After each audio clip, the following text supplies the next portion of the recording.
Welcome to Elmo's World Podcast. This is Elmo, and I'm back, guys. And I have Edward here. I met him on Discord, and he's an awesome guy to talk to.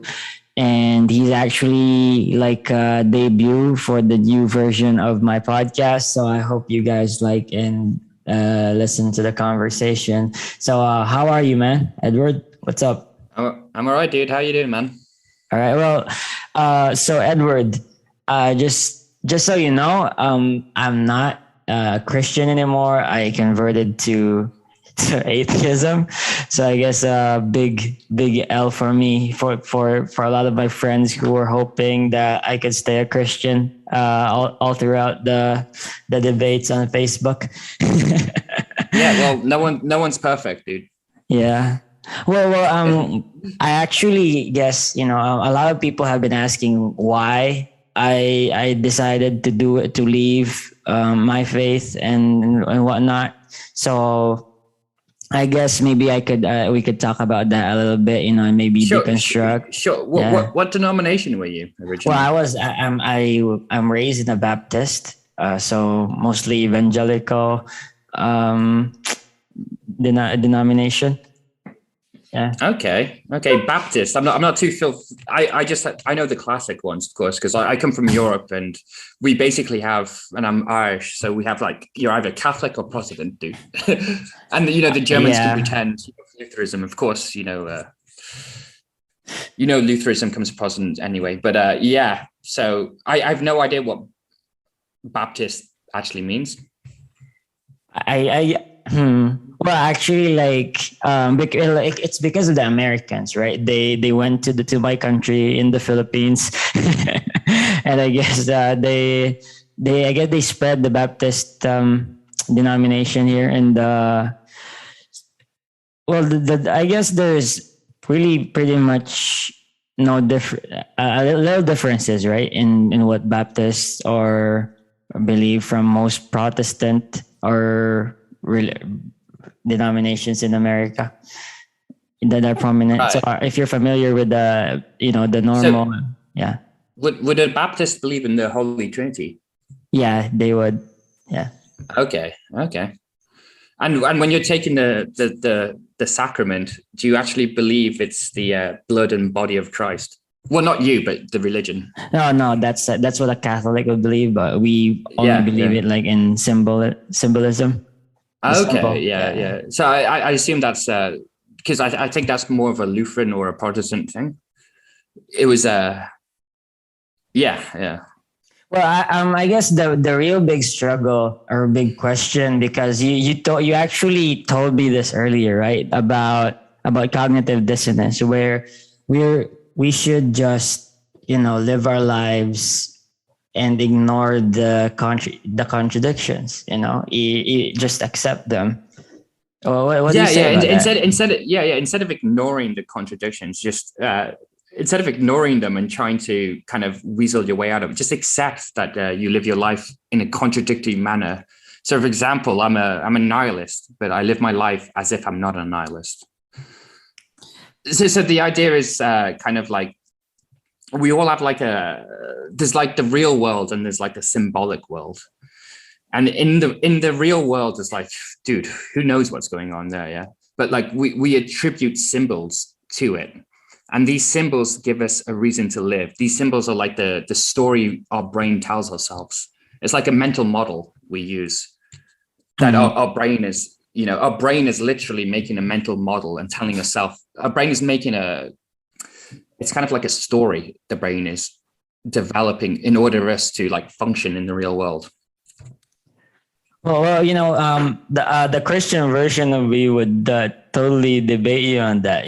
Like I would say that it's really impossible to create meaning for yourself if there is no you and stuff like that. But I guess now that I'm a nihilist, I just I guess I would actually agree that ignorance or intellectual honesty or whatever, it doesn't really matter in the end. Yeah, but the problem with that is intellectual honesty is through the system of symbols that we're all using, right?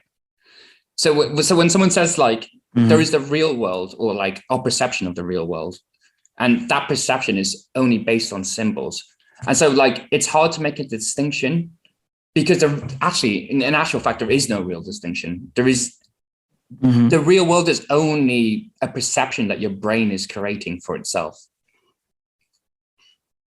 True. Huh. Okay, so Does that make sense, or is that yeah, crazy? actually, yeah, it actually makes sense. Yeah. I wanted to like go back to the start, right? This is what I usually do. Right, all right. Let's rock and roll, dude. So, for example, if you just like, let's say you just born in this world, and you've overcome your puberty stages, and you're learning about life and trying to find your place in the world, right? So you start this genuine curiosity, and like try to analyze what you do, what you want to believe, or what truths you want yourself to be founded on. Like, where do you start? How would you go about this journey? Well, I can't say from me personally, but I can. Well, most of it comes from. So when you're growing up, you're trying to find your place, and most people don't really particularly know what their identity is. So like a lot of times when you're a kid or whatever, a lot of kids, like they bloody love music and whatever, and they start, if you ever listen to like kids talking, they're like, oh, what music do you listen to? Because they identify with something outside of themselves. It's kind of like an emotional grab almost. They're trying to get something, because nobody knows who they are. And only as you get older, you get so kind of, it's like a systematic depression of one's, it's not even, it's like the opposite of that. In fact, it's like everyone is trying to grasp at something to identify themselves with in relationship to reality. And it's really, it's like a bloody fever dream, isn't it? Mm-hmm. So I guess, what would you say, I guess, say to yourself, like when you're starting out on and going about trying to determine like your identity, and so I guess what would be the first thing that you would want to settle? I guess for me it would be whether or not the big question of God, right? It's really the first thing, because that's usually in our in our culture as humans, we are, our own society actually has a religion in place, and you're bound to be indoctrinated, or at least told that it exists, right? Let me ask you a question. Mm-hmm. Do you think if a child was born without the societal influence of like religion and stuff, do you think they would naturally become religious? I would say so. Yeah, because there's I guess there's the meme gene coevolution, and so our I think that our own biology has evolved to be able to actually want, or at least have a place for a belief system like a god. Right, but I think most of it is like, for example, like if you look at like the Mayan calendar and stuff, it was like 12 seconds out of date, yeah. And Mm-hmm. but like basically it was really accurate. So like some genius that was over there basically look at the stars and goes like, whoa, dude, there's like these stars. I can tell every year this star happens to be at this certain place at this certain time. And they just recorded it. And then what happened is someone observed it, and then you get all a bunch of idiots like me that went and then just follow. They kind of they try. It's kind of like there's the real world where the star is going this way, and then there's like a tribal understanding where it's like, oh, this dude's really clever, so I'm just going to follow along with him. And then we start developing all these superstitions around that idea, and then it becomes religion. That's what I think, like how religion fundamentally formed. Mm-hmm. It's kind of like, it's kind of that, it's a schism between like what's actually there and some kind of like pseudo following. A pseudo following. Well, usually people would just say like, oh, religion or has developed because because it's our way to try to understand the unknown, right? And trying to explain things. Yeah, well, there's imagination, of course, is a big thing. But I think all religion. What I'm trying to get at is all superstitions and religions actually stem, I believe. I don't know, of course, but I think it believes it all comes from a point of observation. And I think a lot of people that actually know what they're talking, even people that actually observe stuff, we use our imagination to interpret what the actual thing is. Because like if you actually think about it and like realize that the whole world is like there's two types of, like David Hume talks about this kind of stuff, but like there's a symbolic world and then there's the real world. And because we use symbols to interact with each other, and like we use symbols even to identify stuff in the real world, like a tree is a tree and like a cup is a cup.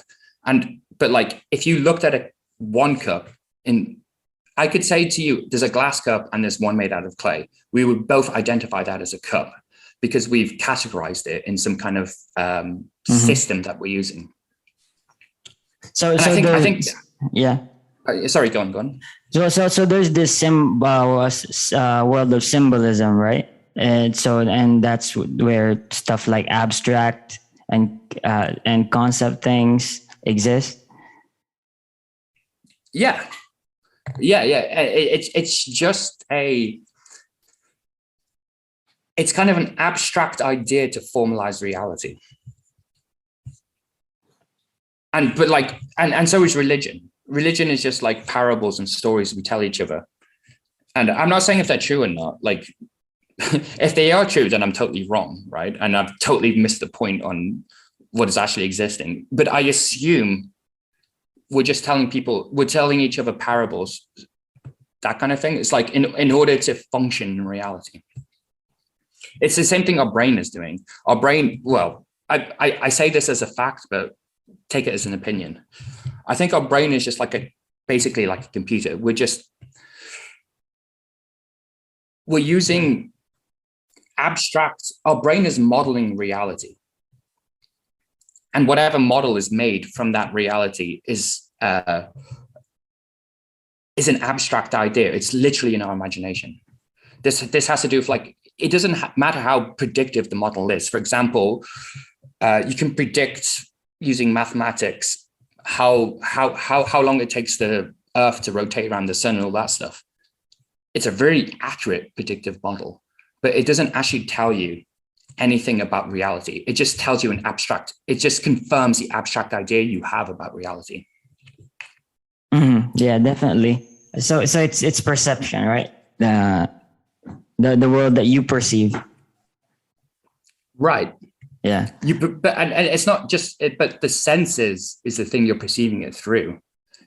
And then, so you're perceiving the reality through senses, and then you come up with a mental model of how reality works, which is totally abstract. And I believe humans are the only ones that can do it. But there might be like octopuses or something. But yeah, we were the only animal really that is clever enough to have hardcore abstract ideas. Okay, well, how about this? Like, well, how about logic, right? Do you think that animals can at least think and have logical reasoning? Like, if I do this, or at least let's say some sort of correlation thoughts. For example, like my dog, he is able to open a door, right? Like usually an animal, if he can't see a path, they will never be able to open it. Well, the answer to that is, dude, I have no idea, bro. But like, if I had to guess, I think they're using the same framework. So I kind of regard it into like computer science. Are you familiar with neural networks? Yeah. So yeah, so it's like I think it's something similar to that at the very least. So it's kind of like trial and error. But like we also have like a genetic lineage that has also, the trial and error has already been, like a lot of it's already been done for us. So like there's genetic memory and whatnot. By the way, Do I know this? Absolutely no, I don't. But this is what I kind of believe. Yeah. It's like there's like an inbuilt instinctual thing through trial and error. I think like genetic, especially when it comes to your, like, it's obvious, isn't it? Because like all DNA is like information transferring from one generation to a next generation. So it's just trial and error. It's gone on so long and so long and so long that it just ended up with us, dude.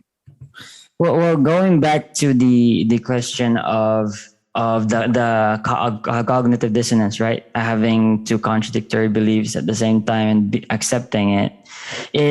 And so I guess it's really, if you start to accept it though, like, okay, like I can have two contradictory beliefs at the same time, wouldn't it be hypocritical or like inconsistent if you also try to make arguments in other fields of life, like for example in politics or even arguing with your friend? Yes, no, absolutely, it would be.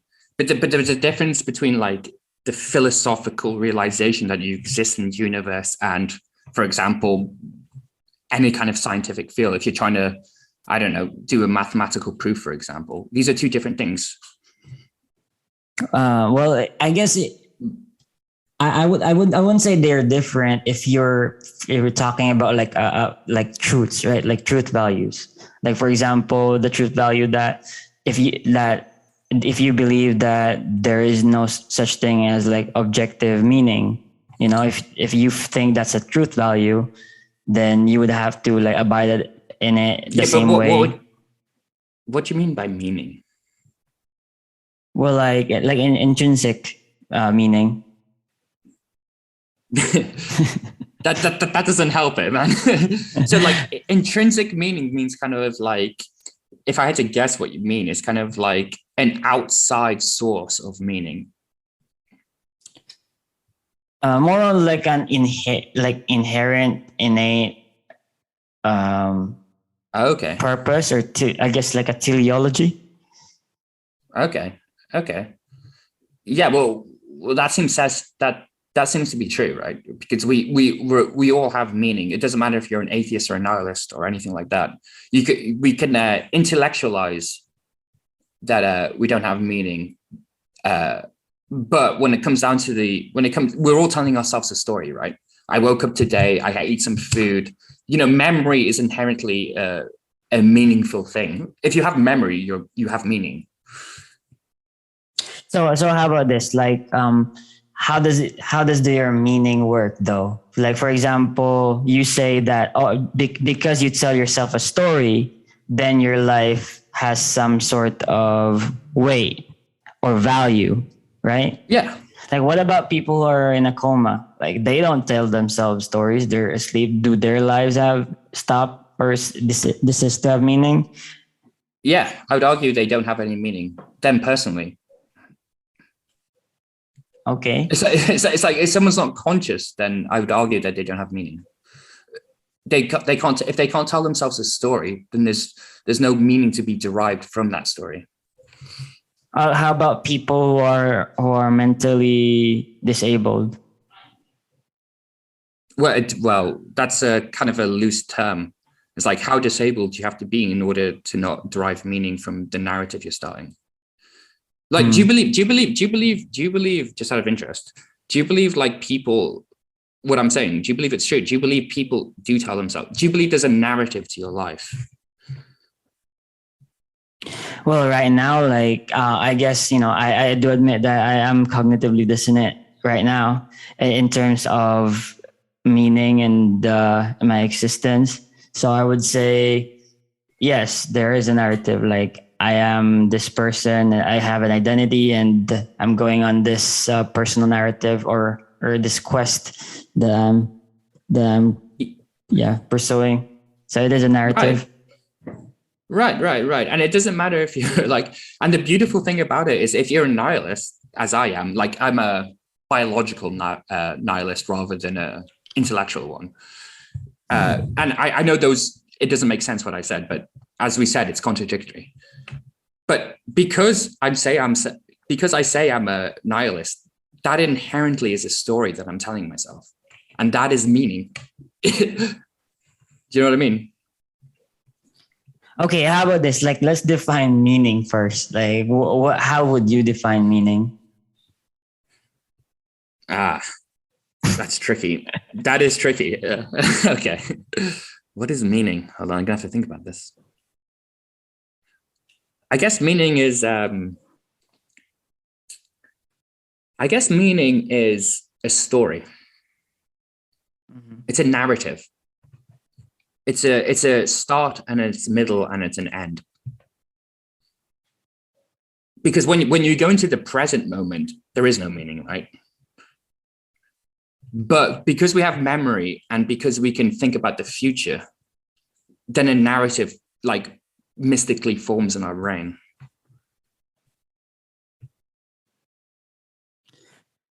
Would that be like how you would define meaning? That's how I define it. I don't know what the Wikipedia says. Well, I guess the general, general definition, or how people would define it, is like it's meaningful if it matters. Does then you have to ask the question, like, what does it mean for something to matter? Right, yeah. For me, it's like it's like when I was younger and stuff, I was mad into science and all that stuff, and the STEM subjects. And I thought anyone that did art or anything like that was like bunch of idiots and all that kind of stuff. But as I got older, I realized, like, no, dude, actually, I got it exactly the wrong way around. It's the important things aren't STEMs. The important things is the romance of life. It's about the story, and it's about it's like it's about the emotion, dude. It's not about the well, for me personally. It's not about what is actually like efficient or economical or any of that kind of stuff, because like what is that? What is an efficient thing? Do you know what I mean? Yeah, well, when I think about meaning, right? Like I think the word or the concept of it, the idea of it, arose from our culture, because I know once we started to evolve to be able to like think the way we could at this level now, our evolution, we started asking the question of why, right? And the answers to why are is the meaning that we've found for ourselves. Yeah. No, yeah, you're dead right. It's the fact that we're answering the question, or we're asking the question why. That is why. We've just it's like it's self-fulfilling. It's like, because we've asked the question why, that is meaning. We've asked the question, therefore that is the meaning. Yeah. That was a really good way to put it, dude. Yeah, I'm butchering this this first interview in a long time. I'm sorry. But like once I get into the role, we could follow that. So meaning, right? Well, to me, I don't think that it is necessary for us to actually have meaning, right? Because we only started to ask the question of why when we started to have this level of rationalization, right? But before that, we were just like animals. We just existed, we ate, and tried to fulfill our biological needs to survive and reproduce, right? Right. But sorry, maybe you didn't understand. I'm saying that trying to answer the question of why is unnecessary and irrelevant to me continuing my existence. I see what you're saying now. Yeah. If you don't ask the question why, then there is no meaning. Yeah, and it doesn't really matter. The fact that nothing matters doesn't matter, and you can still continue to exist the way you already exist, is what I'm saying. Yeah, that's you've tripped me up there, because that's a I actually just clever. Realized that right now. That's a really good thing to like. If you don't ask the question why, then nihilism, I guess, I guess it does. Like if you're not question, it's not like you're not question. If there's no pursuit, if there's no, if even if there's no pursuit for knowledge, and you've accepted the fact, then I guess nihilism is a real thing. Yeah. But it's a psychological thing. Well, they mostly people correlate like nihilism and meaning with because I guess, as you know, in our cultures, I guess we're used to relating meaning to God, right, or religion, where the question of why we do things, why we exist, is because of this, objective or divine. It's purpose. Lazy though. The whole God thing, like no offense to religious people or whatnot, but it's a lazy way to think about it. It's what I do, yeah, because I'm just using the same thing as religion. I'm saying, like, I'm asking the question why, so I have a narrative. They are, but they have the answer. We're both doing the same thing, yeah. But a nihilist, you've turned me onto something right now, because I didn't realize. I thought I was a nihilist, but since you said that, now I'm starting to like question myself a little bit, dude. It's okay, man. Maybe I am, dude. You're gonna make me kill myself, bro. well, here's the thing, right? Like because we have been correlating God and meaning to actually having a purpose in life, right? We've started when the nihilists came around, we stigmatized them, like, oh, if you're a nihilist, then why are you staying alive, right? Why are you continuing to exist? Like I don't really think it makes sense, like, just because I'm a nihilist and don't believe things don't matter doesn't mean I have to, or it's the most logical action for me to take. Then is to just end my life or have no interest in anything. Right? But what does nihilism have to do with logic or reason? Because aren't these just constructs that we've formed for ourselves? Yeah, but I guess they would say that to a nihilist, because if you're a nihilist, right, then you don't you actually believe in the fact that nothing matters, So I guess if you believe it, then it's probably reflects in your actions as well, right? And how in your thought processes. So if that's the case, then you would, if you are a true nihilist, then you probably won't even have or find meaning in breathing. so that's why they say that. Here's an interesting thought. Well, not a thought experiment, but why do you think most people commit suicide? I don't believe it's because of they're a nihilist.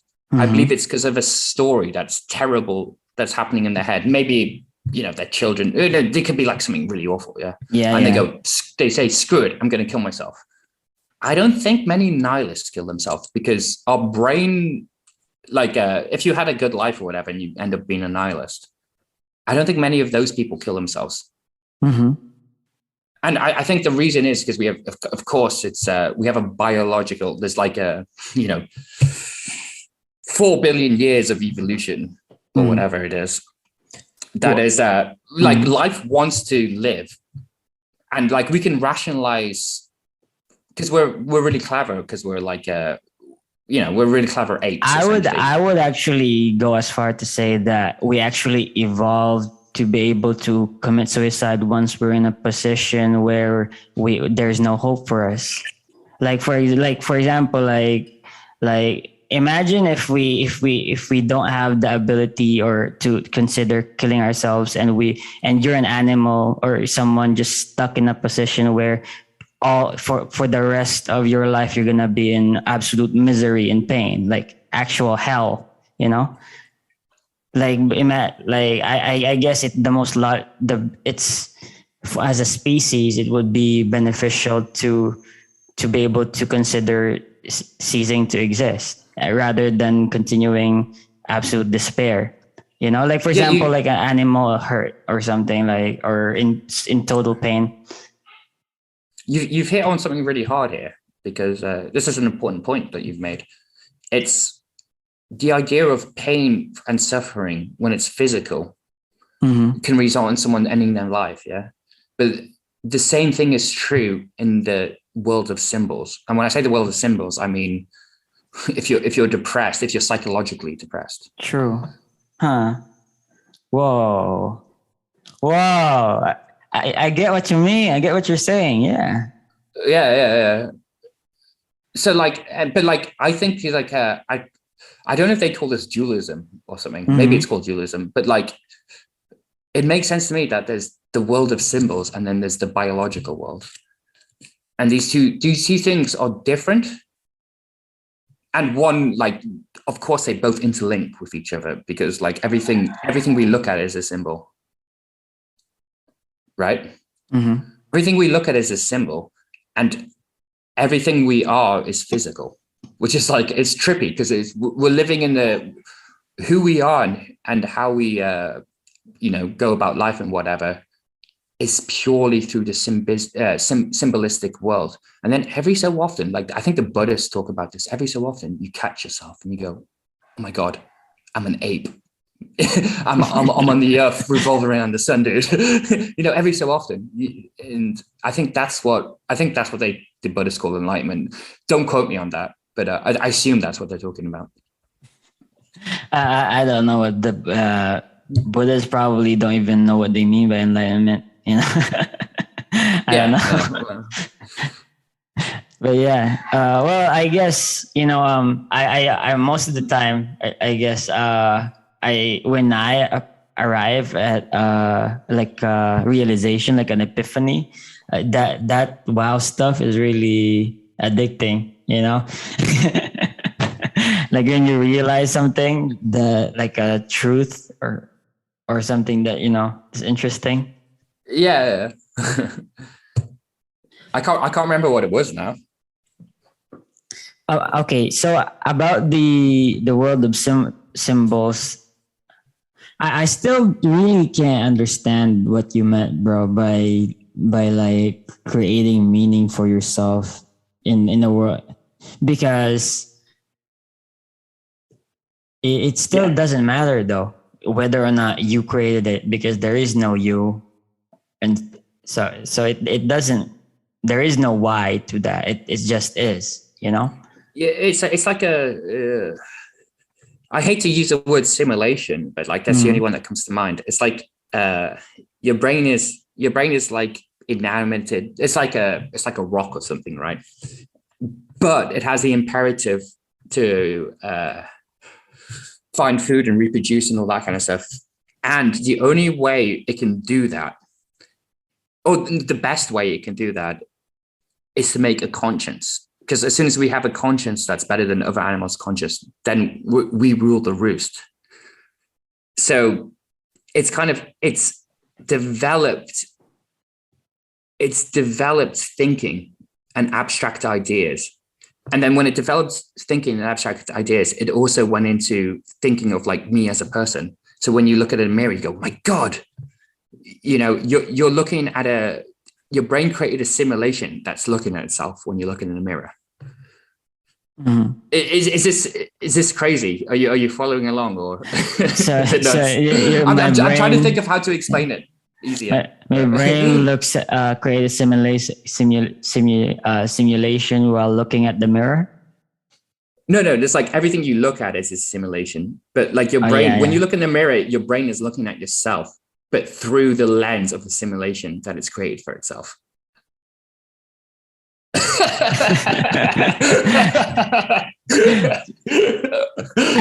just say that the mirror is part of the simulation, right? Because if everything is simulation, it includes the mirror, right? Yeah. That's right. It's an approximation at the very least. So like reality is reality. And when I was talking to you before, about taste, there's no such thing as bitter in the universe. It's just basically like when you put a fruit in your mouth and you're like, oh, that's bitter. Where exactly, where can you point to where bitter exists in reality? You can't. It's just a chemical reaction that's happening between the fruit and your tongue. It sends signals up to your brain interprets it as bitter. But where is the bitter? It's just a simulation, right? Yeah, the bitter is sort of like a phenomenon, right? I would put it that way, right? Like the taste, the event of tasting occurs in our consciousness, I guess, right? Yeah, yeah, yeah. But you know Mm. that, right? But Yeah, of like, course. Yeah. but also when you're looking around the world, what's the difference between the taste of bitter and what's the difference of light of the way light forms and goes into your iris and it's interpreted by your brain? What's the difference between those two things? As far as I'm concerned, it's that both your brain is getting data for your sensory inputs and it's interpreting it and it's simulating what reality is. Yeah. And it's really amazing how we evolved to be this way. Right. It's not just us as well. It's like, of course, all the other animals do it as well. Well, I usually think about all this stuff, like, you know, the deep stuff and meaning, God, and everything. Well, and when I like, you know, smoke say cigarette. Yeah. When I like get to my limit is like 5 sticks, but at most in a day I could like smoke three, you know, 3 sticks. But when I reach like at least 3 sticks, like I get so depressed and just thinks so deeply about all this stuff. That's why I guess like I like to talk to other people, you know, so I could get kind of stay grounded and not go too far off. No, but you are pretty grounded, dude. Like, I think you're more grounded than I am, man. Yeah, well, But it takes practice because and I guess like 100 existential phases of existential crisis. yeah. The beauty of it is because I used to drink a lot of alcohol and stuff. I still do. Mm. And you'll never be closer to death when you're hungover, dude. It's like most people have better deaths than when you're terribly, terribly hungover. And like your blood sugar's all off and everything's confusing and you can't think rationally at all.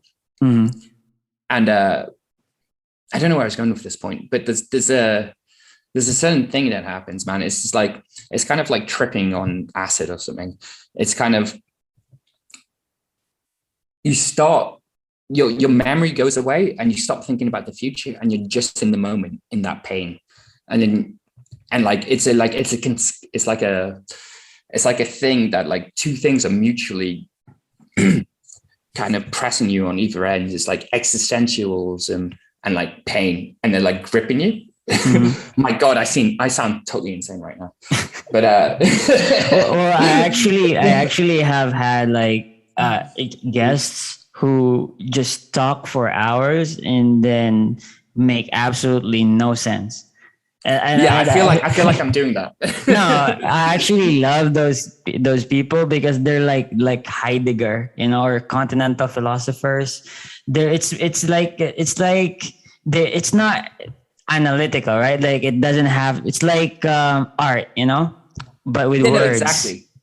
You know, they just it's not even poetry. They're actually trying to say things that they believe have meaning.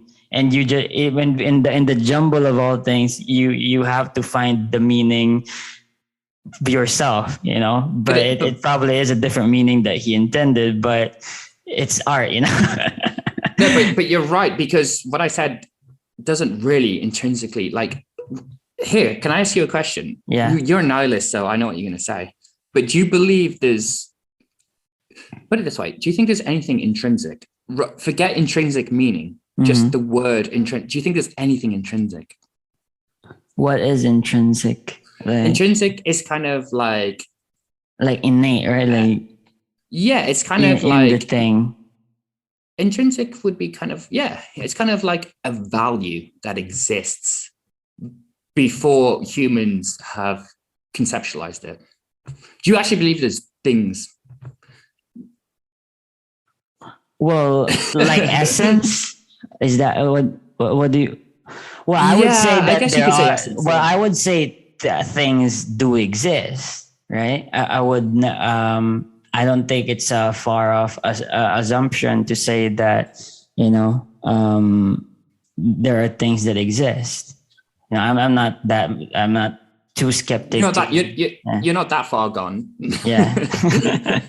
I'm not too much of that much of a skeptic to say that. So I would say, like, for example, the property of bitterness, the color yellow, I would say they're intrinsic. I would consider that. You'd say that's intrinsic. Yeah, because these are proper, like, secondary properties, right? Like that's how the academic philosophy would put it, right? I'm not really. I haven't brushed up on my philosophy. I'm sorry. No. Either have I. Like, have no doubt. I'm speaking directly through my ass right now. No, but I wouldn't regard these concepts of like bitterness and color and hearing, for example. I wouldn't say they're intrinsic. Mm-hmm. I'd say they're the exact opposite of intrinsic. I'd say they are an interpretation at the very least. Well, maybe not even that. I guess, like, the word intrinsic carries a, what do you call that? It's double. I guess it carries a load of a framework, right? Because intrinsic means that there's something that's extrinsic. So that means that there's actually a distinction between things that are outside and, like, inside, right? Yeah. I always thought, like, intrinsic meant kind of like what is actually nature, what's like inherent in nature, kind of thing. Yeah, and, I don't think color is, right? Like, yeah. That is from my perspective, right? Like, I don't believe there's actually.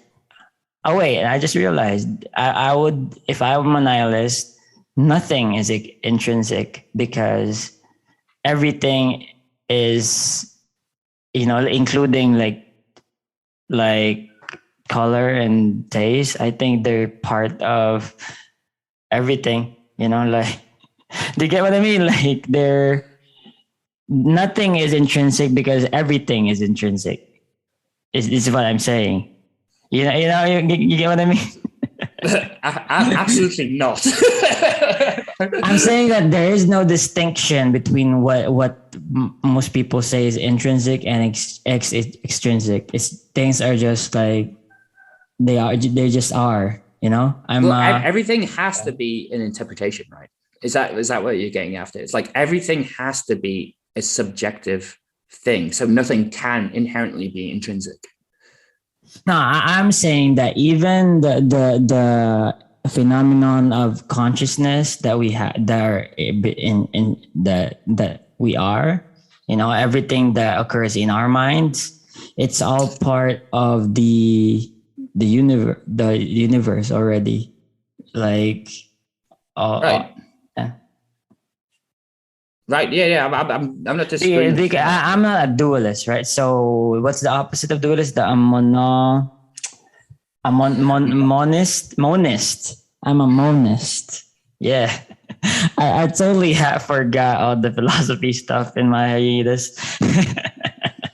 You know what monism is? No. But you're a monist, but yet you recognize that you have abstract concepts, yeah?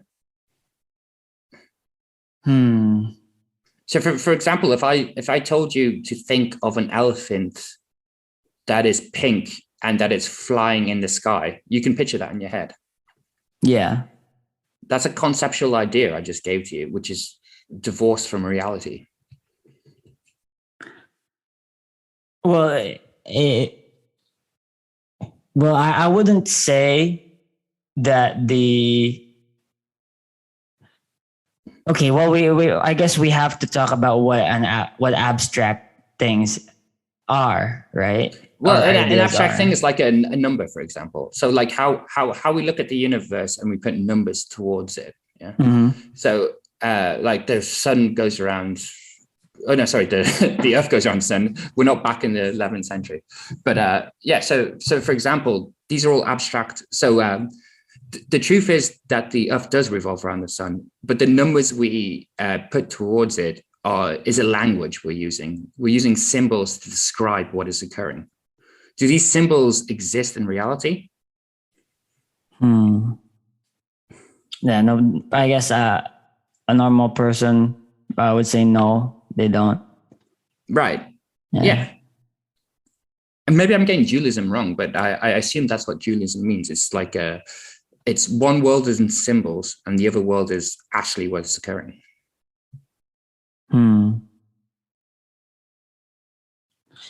If that's what dualism is, and that's how I describe it, maybe I'm wrong, then I'd find it very difficult for anyone to disagree with it.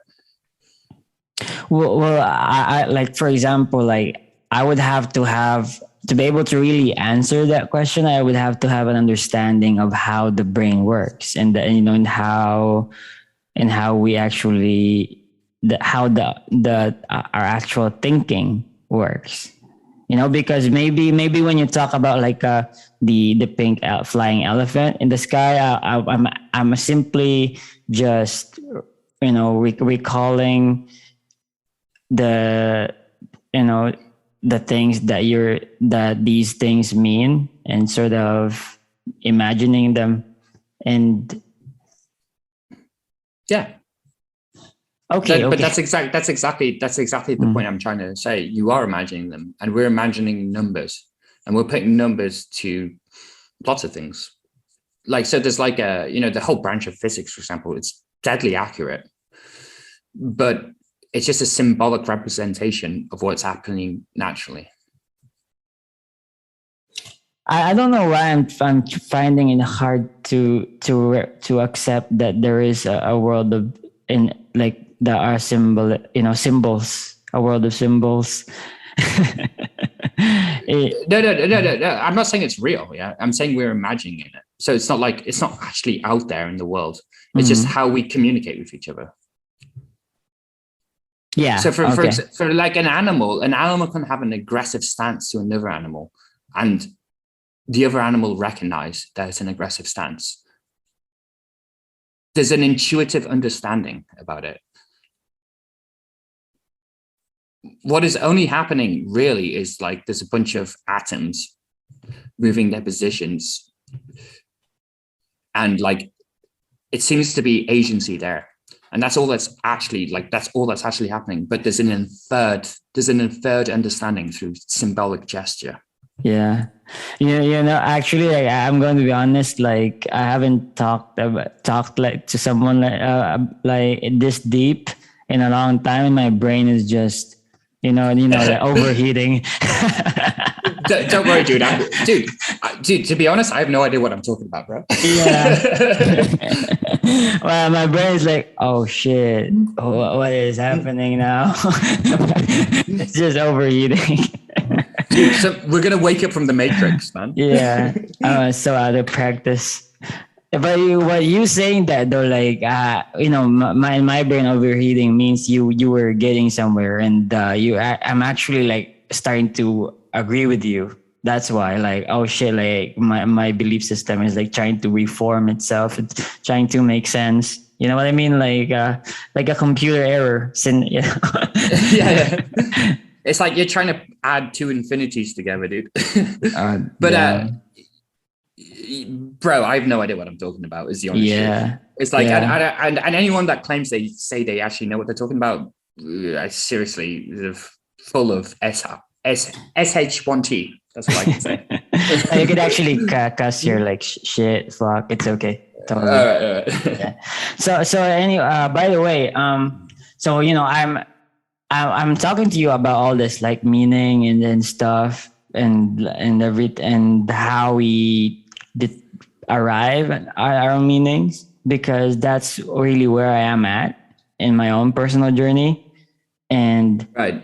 Yeah, and as an nihilist right now, I actually started at nihilism because I'm in a vacuum, and I can't really ground myself on any existential purpose, because to be able to ground myself in like in a sense of meaning, I'd have to find like at least some way to prove it, like with an epistemology of how I've arrived at it, So, and I guess like listening to you telling me about how you've arrived at yours.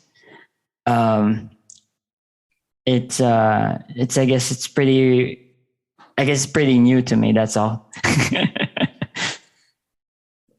Well, dude, I have no idea, man. It's like if anyone can make heads and tails of how we are existing and what we are and what our places in the universe, like I'm all ears, dude. Mm. If any, do you know what I mean? If Well, anyone there's can, a lot of people there out there, already, have like a established system of meaning, right? Like in their religion or in their philosophy, right? But like, how yeah, would you? Okay, how about this? Like, what would be your criteria to be able to say that? Oh, you know what? Your system of like trying to find meaning for yourself is actually right, or is there? well, like I'm a part of like the only way I can do it is like I'm part of a couple of clubs and whatever, and I find meaning through that. So like the big question is like, what is the meaning in life? It's subjective, right? And it's like I just do what I do and try my best to enjoy it. But like if I intellectually think about it, Mm-hmm. which is a terrible idea, by the way. Uh, yeah, I can't really come up with anything, dude. Anything concrete at the very least. Yeah. So the question is like, I guess I'm in the same position as you. I'm still living my life, eating, trying to be healthy, exercising. Like preventing myself from smoking, which I am like I haven't smoked in a month, which is really good. Congratulations, man. Yeah. Uh, so the real struggle is being able to reconcile them, like being okay with having no meaning in life and at the same time living your life as if it has meaning. That's the hard part It's, for it's, me. it's like it's like this. There's like an idea that's floating around that nihilists are somehow inherently sad or suicidal, and I don't believe that to be the case at all, man. It's Mm-hmm. like it all depends on what you're doing, and if you're healthy and you're going out and you're doing exercise, you're eating right and all that stuff. I don't care who you are, if you're religious or not. You'll be happy because if your body's happy, you'll be happy, dude. And when it comes to the existential stuff, it's like it's up in the air, dude. Mm-hmm. Nobody knows, and anyone that pretends to know is either coping like I am, or Mm-hmm. or absolutely talking bollocks. Yeah. Well, what I've gotten from this conversation is I've actually learned something, and I maybe like you could tell me if it's right or wrong. Like what I've learned so far is that I don't need to have a meaning in life to be able to live my life. Yeah, I, that's all. Like I don't need a why to be is, you know? yeah, dude. It's like, well, yeah, that's my position. It's like I don't know, dude. Nobody knows, bro. So you might as well just like what you can do: spend the rest of your life miserable, or you just enjoy yourself, or try to enjoy yourself. It's like what if there's any point in life, there is no point, and if there's no point, why not enjoy it? Yeah. Okay. Well, I guess it's also the one of the things, right? Like my mom, she when she found out that I'm an atheist, like she was devastated. Like, oh, like son, like you can't live life like that. It's horrible.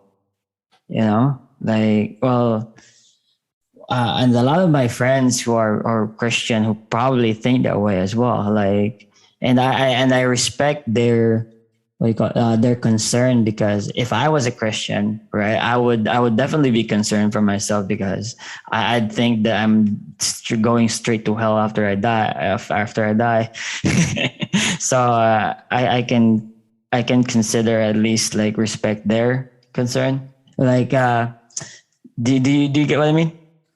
No, absolutely. It's Yeah. definitely social pressure, especially when it comes to family. Of course, Yeah. you don't want to ostracize yourself from your family, and it can be very hard, of course, if you think a certain a different way to your family, because they feel like it's like a rejection of them, because ideology often and mistakenly gets included with who you are, their identity. And I don't think that's the way it should be. But yeah, a lot of people feel that way, and it's unfortunate. Yeah. So I guess I am after this interview, bro. Like I'm sticking with there's no meaning in life, and and I don't need I don't need meaning. I'm just going to live anyways. You know. Yeah. Well, dude, you know what? I think you might be right, man. Yeah, but to be honest, though, like being intellectually honest, you know, what do you think about that? Like, isn't it just, are we just like are arguing, debating and stuff, you know, or trying to prove we're right? Isn't it actually just for entertainment, right? Like, because, well, sure. yeah, because conversations are like a game, right? Like if you win or you lose, and if you lose, then you have like you feel some sort of failure, or you know, and if you win, you have the sense of accomplishment, and that accomplishment is entertaining. So that's why you try to like be a good debater or try to win conversations, stuff like that. That's sort of like how I look at it now. Yeah, no, I think you're 100% right, dude. And this is why I go on Discord and debate people, man. Because it's hella entertaining, right? Yeah, it's entertaining, and often I say stuff I can't believe it's coming out of my mouth, you know, because you know someone said it's just like sometimes I say stuff which I have no belief in. It's just only because the other person said the opposite, and I disliked his attitude or something. You know, that's how petty I am, dude. But yeah, it happens, of course. Yeah, so that's actually how you know, entertainment, like that's actually how I perceive even my pursuit of the truth now as a nihilist, because like as a nihilist, there's really no purpose to pursuing the truth. Like ignorant or knowledgeable of the truth, it doesn't really matter, right? If you're a nihilist, you know. But yeah, but it's just entertaining to be able to figure these things out for myself. So that's why I do it, if people are asking. Yeah, no, it's I'd be like unless you're in like an enlightened monk that only doesn't have any emotions or anything like that. I'm sure there are people out there like that, you know, but that's not me. That's not you. And I'd hate it. I'd hate it if that was what most people were, because they'd be bland and boring as far as I'm concerned. And let me ask you this though, like about death, right? Well, what do you think will happen to you when you die? Well, the ultimate answer, that's the ultimate question, and the ultimate answer is I don't have a clue, dude. I have no idea. But like that doesn't science tells us and stuff like that, you know, like what do you think? Like, do you stop being yourself, or like stop existing? You know, I take the kind of I don't know, but this is my guess. Mm-hmm. My guess is our brains are just, as I said before, we're just simulating. Our brains are just simulating who we are, our identity and stuff, so we can function. And as soon as the brain goes down and gets destroyed or dies, then that's it, dude. So you're just gone, right? When you die? Yeah, man. That's. I don't know that, of course, but that's what I assume. It. Yeah. Yeah. It's understandable why we're nihilists, I guess. Okay. Well, you know, like for example, I guess about when I talk about society and politics, you know, I always think about these stuff first before I actually my position on existentialism and philosophy first before I talk about politics, because you know, like I really don't like to hold contradictory beliefs. That's why I have to like think of my whole belief system as a coherently, if you know what I mean. Like think of him as a whole working system and not just separate stuff. You know what I mean? Yeah. Yeah. So that's why I did like, the exact opposite. Yeah. Oh, yeah. So that's why, like, when one belief changes, right? It domino effects and the ripples. But do you remember before when we were talking about like how you're like both of us are analysts, and I said, well, I hold beliefs and whatever, and I believe in X and Y and whatever, and it's contradictory to each other. I think you do it the same. I think you do the same thing. Mm-hmm.